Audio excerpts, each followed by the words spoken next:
What it do, YouTube, man? What's up, gents? Your boy Shehatesjosh back another video, back another fucking reaction. Welcome back to my motherfucking channel. He hit a buzzer beater and saved thousands of lives. I've never seen this a day in my life. I've never heard of this story. Y'all know Jimmy High Roller, bro. Jimmy, I seen a video yesterday, right?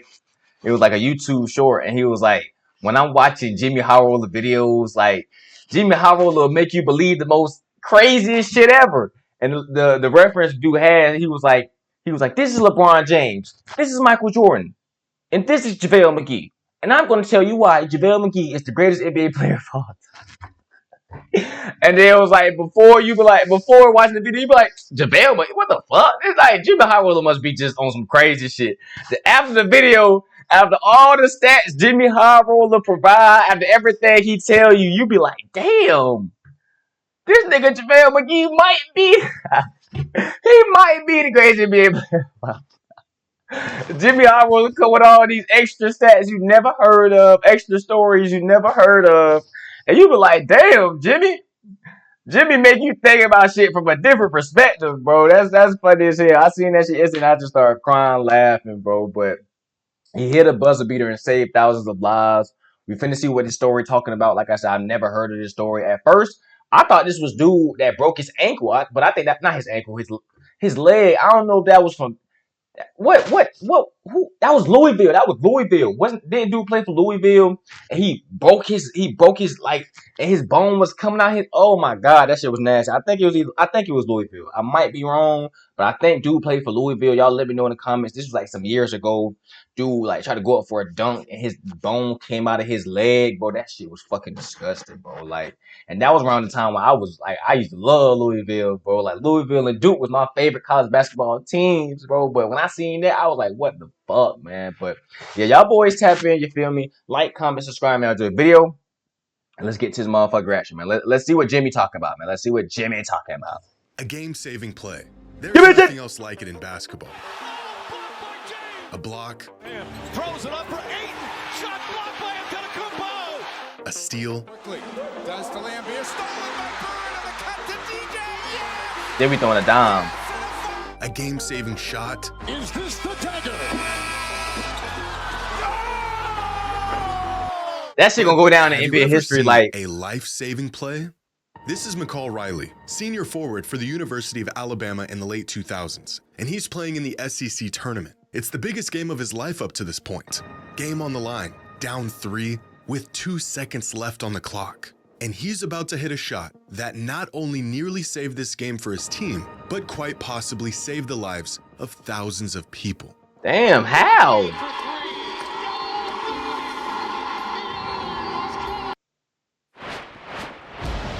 hearing some rumbling behind us. The building is rocking a bit. Oh, it was an earthquake? Like what this, the fuck? Domed Stadium is the best possible place that you could be. I hope you're right.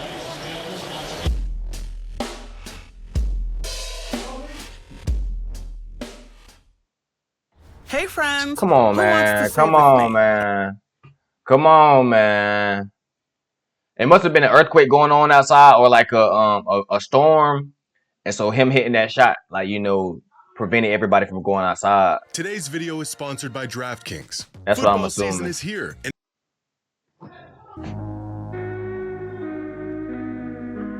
It's March 14th, 2008. It's day 2 of the SEC basketball tournament, and Mississippi State is up on Alabama by 3 points, 59-56. There's 2 seconds left on the clock. Alabama's got to make something happen. With their season 3 points away from being over, Alabama draws up a play for this guy right here, our friend McCall Riley. Now, McCall was a great player, second leading scorer on this Alabama squad, but on this particular night, he was hot and cold the entire game. He got off to a slow start, but piled up 13 points in the final 12 minutes of the first half. Okay. Followed up by a handful of misses and 0 points in the entire second half. Damn. At least up to this point.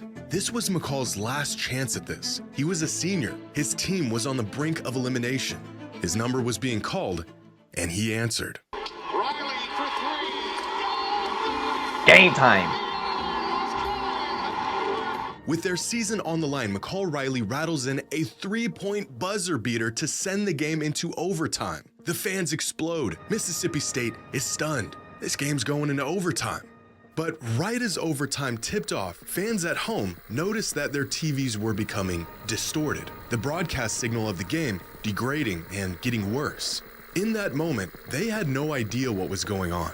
But while something special was unfolding on the court, devastation was about to unfold just outside of it. I was about to say, I knew it. As overtime gets underway, there's an emergency report that a massive storm was building up just west of the Georgia Dome where the game was being played. Yeah, it had to be like a hurricane or The storm something. had Yeah. developed into an EF2 tornado. Oh, with winds of up to damn. 130 miles per hour. At first, fans and players within the arena were unaware of what was going on outside. But very quickly, the situation became apparent to everyone.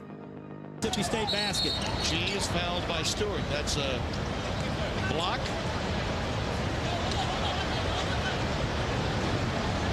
And we're hearing some rumbling behind us. I was about to say, boy, that shit sound crazy. That junk sound scary. The building is rocking a bit. That junk rocking. The storm becoming Whoa. Bro, they got the poles inside the dome swaying back and forth. Rocking a bit. The storm becoming so strong that it shook the arena and ripped through panels on the roof. Damn. Fans in attendance that night said it sounded like a freight train was ripping through the roof of the arena. Ben Hansbrough. I ain't gonna care. I would have been scared, bro. I would have been scared because, like, if it's making the arena do that, it's making it rock back and forth, bro. They got the poles up there shaking, and you know them light poles, but them bitches fall, cause that's nigga, that shit done for. You feel me? Like, some people losing their lives, bro. Some people losing their lives, bro. So I ain't gonna care. I probably would have been scared, bro. Like, I probably wouldn't even want to be inside the dome, bro. Especially if all that happening, bro. You got the wind so strong that it's ripping through the dome, bro. Like, come on, nah. Like, nah. Mississippi State guard and brother of former Tar Heel and NBA player Tyler Hansbrough said he thought he was hearing a tornado or a terrorist attack, which is quite an odd combination of guesses, but yeah, that's kind of crazy. Cut him some slack. Officials had to stop the game as the tornado ripped past the arena and the surrounding downtown area. Fans quickly began to head for the doors, but the arena staff told them they needed to stay inside. Yeah. Because outside, it was far too dangerous to even try to get out of the building. And within a few minutes, the tornado had passed through. But that's what I'm saying, bro. Y'all telling me I need to stay inside the building. Look what's happening to the building. Y'all think I'm gonna trust staying inside the building when the wind so strong that it's breaking through the dome? The shit inside the dome is swaying, rocking back and forth. In my mind, I'm thinking, oh, this shit finna fall, bro. These poles finna fall, bro. That's my first thought, bro. Staff and engineers on site had initially thought. It wasn't until later that weather services were able to track the path of the tornado and its destruction. Damn, they came to the bleak realization that this tornado came within just 100 yards of the arena, wiping out everything in its path downtown and causing $500 million in damage. Hey, that's God, bro. I'm gonna be honest, that's God, bro. Because you gotta think about how many people were in attendance inside that dome, bro. Were in attendance, bro. Like, you gotta think about that. You got, oh my God, like look at the damage it did outside the dome, right? Look at the damage it did like to the dome and to the surrounding area of the dome. So imagine if the tornado was just a little bit closer, bro. They say it missed the dome by 100 yards. Let's just say that shit would have been fucking 15 yards or a little bit closer, or that shit would have hit the dome. Let's just say it would have hit the dome. I don't want to say this, but a lot of people in there would have passed away, bro. Like that's God right there, boy. That's God. That's the highest. That's the high order. After, when a body was found amongst the debris of the tornado, proving that this was a fatal event. But it could have been far more catastrophic. Far more worse. If McCall Riley did not hit his game-tying shot to send the game into overtime, nearly 20,000 fans would have exited the arena directly into the path, and at the exact moment the tornado hit, thousands of people would have been in danger. The downtown area that was wrecked by the tornado would have been filled with people. What could have unfolded in the following moments would have been devastating. But thanks to the buzzer beater, these fans stayed in their seats, safe and away from the storm. The game went into overtime, and the streets were essentially empty. An unbelievable sequence of events that undoubtedly saved the lives of that was God, boy. That was God, boy. An hour after the tornado had passed, the game resumed, and finding themselves in an eerily similar situation as they were at the end of regulation, Alabama went back to McCall for one last shot. Bro, they went back to him again. He missed it all. And this time, he missed it. I knew it. I knew it. Hey, The shark I ain't gonna count. That would have been tough if he would have hit 2 buzzer beaters in one game, bro. One to send it to overtime and one to win the game. That would have been crazy. I'm gonna be honest. He would have been a legend at Alabama, bro. He would have been a legend at Alabama, bro. The kid was devastated, so close to leading his team to a playoff win and coming up short. McCall may not have hit the game-winning shot he was hoping for, but what he did do was something far greater. Save people because lives, he boy. hit possibly the first and only life-saving shot. Yeah, that's and crazy. that, ladies and gentlemen, is the butterfly effect. When one seemingly insignificant occurrence has ripple effects, leading to some consequential event, sometimes long after the initial event. And this is just one of many butterfly effects within the world of basketball that you have to see to believe.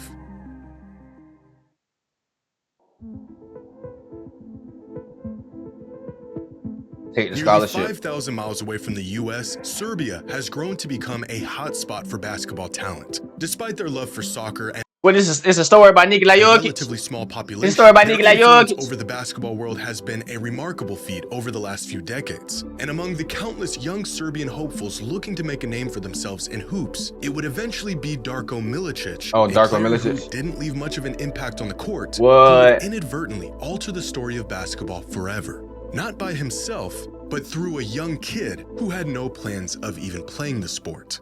Back in 2006, Darko Milicic was beginning his 4th season in the NBA, and by this point, he had already been labeled as a Oh my God, this nigga booty cheek. his 4th season in the NBA, and by this point, he had already been labeled as a huge draft bust. Oh, took him over Melo?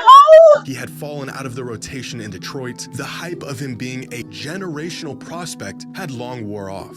And, well, it didn't help that the multiple future Hall of Famers chosen after him in the draft were blossoming well ahead of schedule. On the court, he wasn't really able to offer the Pistons much at the time. But off the court, Darko had the opportunity to offer a fellow Serbian everything. That same year, Jay Smith, assistant coach of the University of Detroit Mercy, was looking for players to fill his roster. One of the players he had his sights on was a 6'6" forward out of Serbia named Nemanja. Smith offered the kid a scholarship, but moving across the world to play basketball in the US was a massive leap for the young prospect. He could take the scholarship and make the move, or he could stay in Europe and take a shot at a career in professional basketball. Uncertain about what decision he should make, Nemanja got in touch with a friend and fellow Serbian-born player who had already made a similar transition from his home country to play basketball in the States. Darko Milicic. Now, Milicic not only assured Nemanja that he should take the opportunity, he also took him into his home and gave him time to acclimate to American life without being on his own. And over the course of that season, their friendship grew. Nemanja would go to Pistons games, throw parties at Darko's house, and even had access to the resources Darko had gained in his time in the NBA. Darko had created an entry point to American basketball for Nemanja that otherwise wouldn't have existed. Unbeknownst to him, nearly a decade later, his generosity would aid another young Serbian prospect with his journey to the US. After finishing his college career, Nemanja played 1 season in the Premier Basketball League in the US before moving back home to play professionally in Serbia, where he played his last season in 2012. A relatively unremarkable career to most fans, but one that sparked inspiration in his younger brother, Nikola. Growing up, Nikola Jokic was That's fucking crazy. I called it. I'm like, this gotta be some shit tied to Nikola Jokic, bro. It gotta be something tied to Nikola Jokic. And they names sounded kind of similar. Pneumonia and Nikola. Come on, man. I knew it.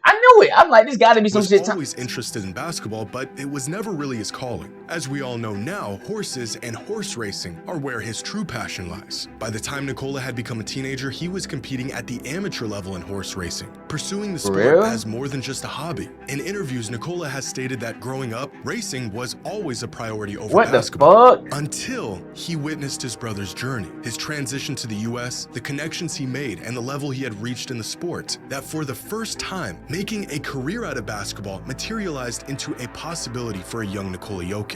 And so at 14 years old, Nikola made the decision to forego any aspirations of becoming a horse racer and put all of his efforts into basketball. Now 15 years. This man, imagine 7-foot Nikola Jokic out that bitch racing horses and shit. Yeah, get up. Imagine that. Imagine 6'11", 7-foot Nikola Jokic, dude weigh like 250, 260. Imagine his big ass had the racing horses. Get up, guy. Like, I know that's your love, but boy, you picked the right thing, my boy. You picked the right thing, you feel me? Because damn, that would have been crazy. Imagine. Y'all ever had that? Y'all like I don't know, y'all ever had that one friend? I got a whole bunch of tall ass friends, right? So I always like I say I'm with my homeboys, we just at the store or whatever, we just somewhere. And like people always come up to them, do y'all play basketball? You play basketball? And like one of my homeboys, he a troll. He'd be like, nah, I play volleyball. He'd just say some crazy ass shit. I swim. And the people be like, oh, you should play basketball. You're super tall. They ask him how tall he is. But he'd just be trolling like, no, I play volleyball. Yeah, he'd just be on some troll shit. Imagine somebody coming up to Nikola Jokic. Oh my God. How tall are you? I'm 7 foot. I'm 6'11", 7 foot, ma'am. Do you play basketball? No, ma'am. I race horses. What the fuck? The fuck? What you do? I race horses. I race horses for a living. Me don't play basketball. Me race horses. MVPs Look at it. Stupid as fuck. Boy. Turns out that was probably the right decision. If it wasn't for Darko opening his doors for an old friend from Serbia, Nikola's brother may have opted out of college in the States. Yeah, that is crazy. He pursued other interests as his only real tangible avenue post-high school was at Detroit Mercy. He would have never made the difficult transition to America. His collegiate and pro career in hoops may have never happened. The inspiration he gave to his younger brother would have gone in a completely different direction, and we may have never gotten one of the greatest basketball players of all time. No, that's facts. Leading up to the time he was drafted, and even recently, Darko has given words of wisdom, encouragement, and advice to Nikola Jokic, continuing to be a valuable friend to the Jokic family long after he helped Nemanja nearly 2 decades ago. After 10 years in the NBA, Darko Milicic retired a champion with 10 solid seasons to his name. He never shook the label as being the guy that shouldn't have been drafted 2nd overall in one of the greatest draft classes ever. And although he never gave fans quite what they were expecting coming into the league, he gave us something a whole lot better. Whoa, you gave us Nikola to ever touch a basketball. Nikola Jokic.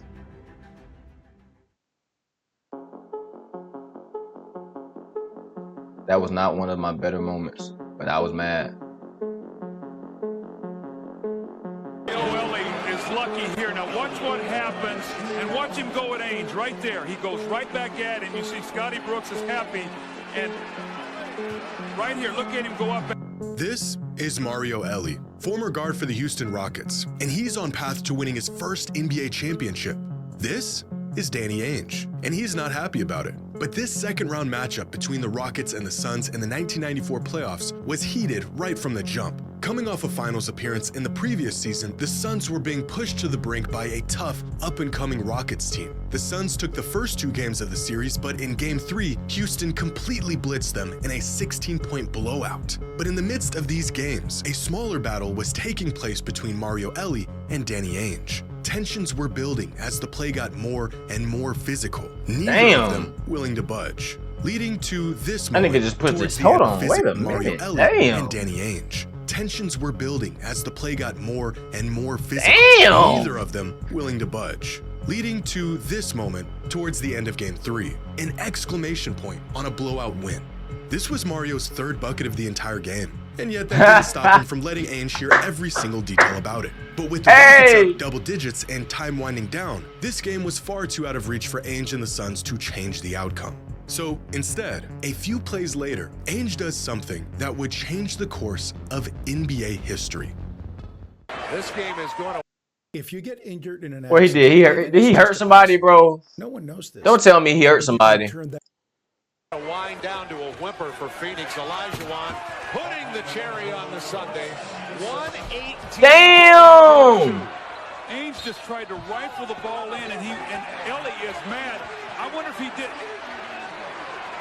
Well, that was a bit of an overreaction. In a moment of frustration, Danny Ainge decides, if I can't beat him, I'll just hurt him. The man zips a fastball right at Mario, hitting him directly in the face. Damn! He proceeds to play it off like it was an accident.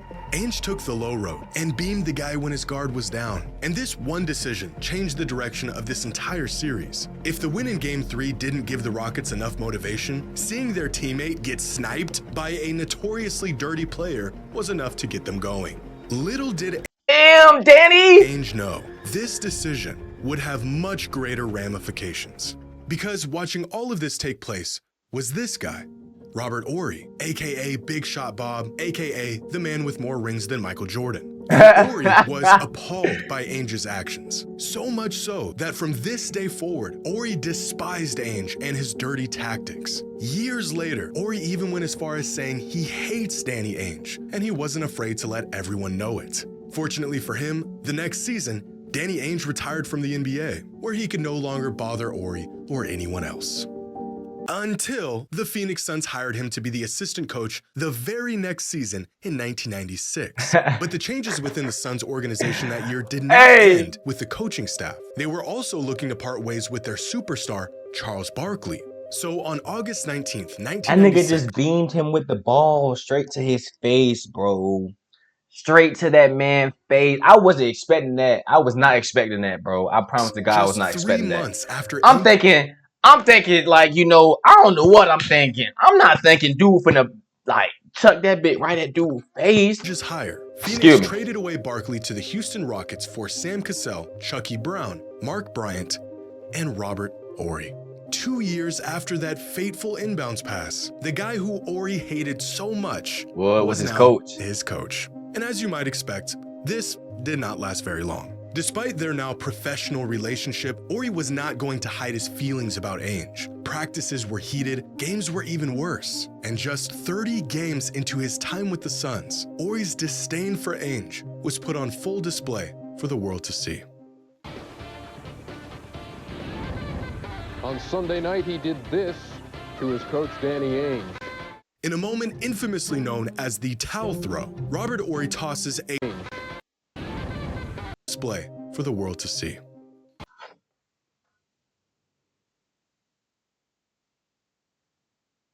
Hey, bruh. Hey, bruh. Hey, bruh. I don't care how professional I gotta be. I don't care, you feel me, what the setting is, bro. Maybe I'm just thinking like a nigga, bro. But bruh, I don't care, bro. Nigga disrespect me like that, bro. I don't care if I'm your coach. I don't care if we in the middle of the game. I don't care like how professional I'm supposed to be, bro. I'm popping off, bro. I'm popping off, bro. No way in hell he just disrespected dude like that, bro. And then Danny Ainge, bro, you supposed to have way more control. I understand, yeah, y'all about around the same age and everything. I understand Danny Ainge, you probably a little scared of him. You know, Robert Horry probably like what 4 inches taller than you and everything. Way probably 30, 40 more pounds. You know, you probably know Robert Horry do it to you in you feel me? You know, you probably know he'd do it to you.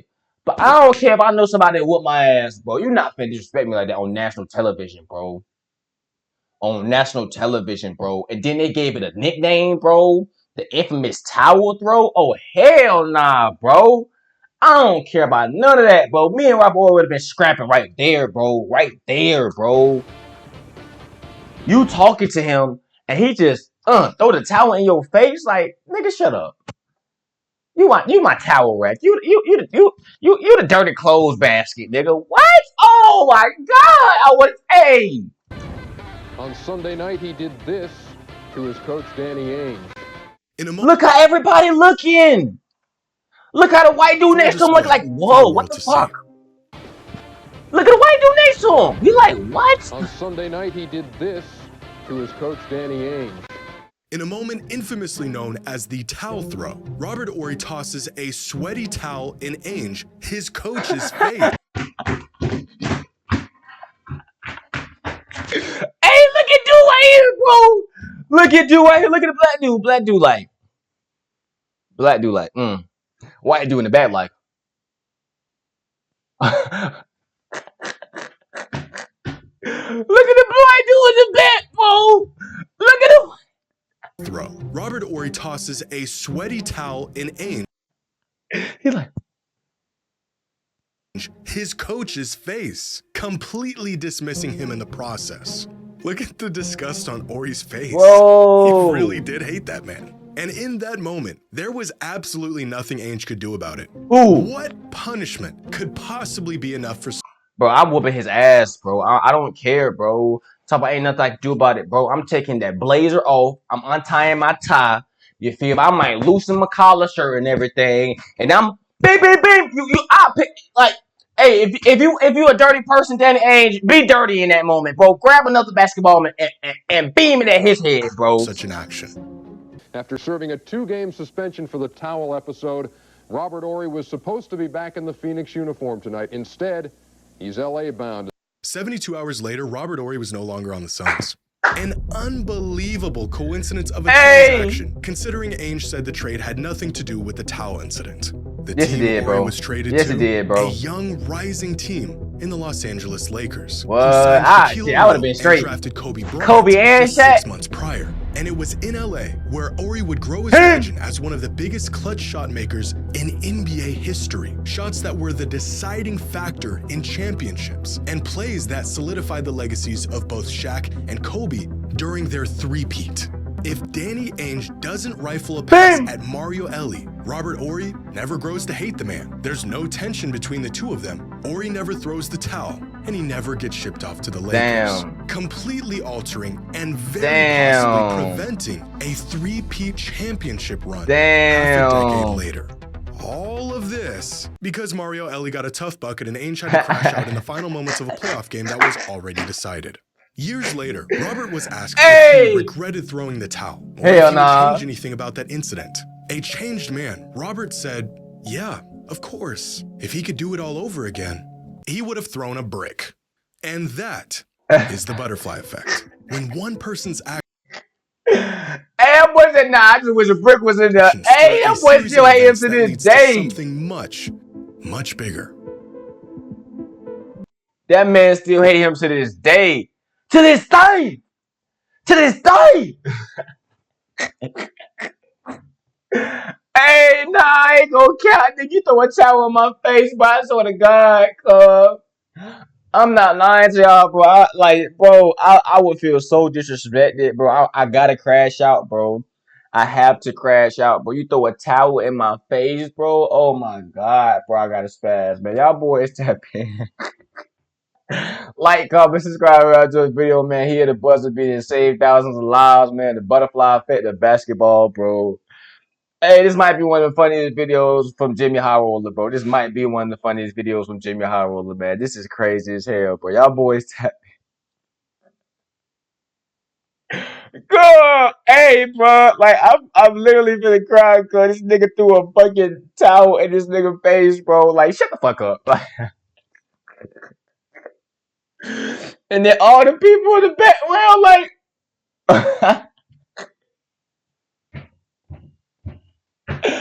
girl, hey, bro, y'all boys tapping in, like I said, man. Like, I mean,